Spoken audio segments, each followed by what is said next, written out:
సంక్షేమం లేదు, అభివృద్ధి లేదు.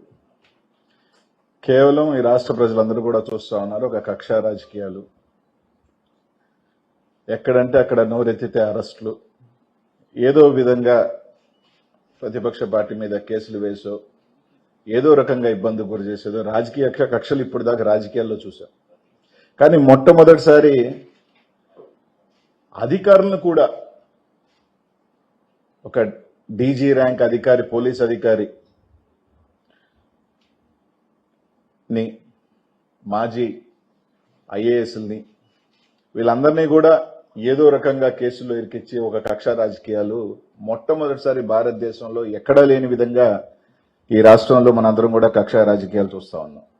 ఈరోజు పోలీసులు కానీ ఒక డీజీ ర్యాంక్ అధికారులు ఎవరైనా విచారణ చేపట్టాలన్నా కూడా రేపు ఇంకో ప్రభుత్వం వస్తే ఈ విధంగా కేసులు పెట్టచ్చు, ఈ విధంగా అధికారులు మనం భయభ్రాంతులు చేయొచ్చు, ఈ విధంగా అధికారులు మనం ఇది చేయొచ్చు అనే విధంగా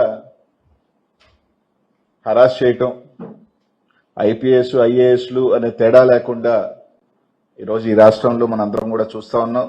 ప్రజలందరూ కూడా ఖచ్చితంగా కూడా ఏ విధంగా ఈరోజు రాజకీయాలు రాజకీయ నాయకులకు పరిమితమైన ఏ రోజు అధికారుల దాకా కూడా ఈరోజు వేధింపులు కక్ష రాజకీయాలు జరుగుతున్నాయనేది కూడా ఈ రాష్ట్రంలో అన్ని కూడా మనందరం కూడా చూస్తా ఉన్నాం. ఎక్కడా కూడా అన్ని బేస్లెస్ అలిగేషన్స్ వేసి ఏది కూడా ఒక ప్రాపర్ అలిగేషన్ లేకుండా, ఎక్కడా కూడా ఒక ప్రాపర్ అథెంటికేటెడ్ ఎవిడెన్స్ అన్ని లేకుండా ఈరోజు రాష్ట్రంలో అందరూ కూడా చూస్తా ఉన్నాం.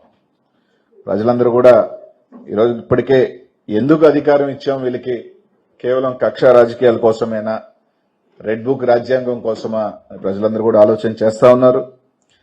ఈరోజు ఒక పక్కేమో అక్కడేమో గతంలో ఇలా జరిగింది అలా జరిగింది అని చెప్పి కక్ష రాజకీయాలు చేస్తా ఉన్నారు.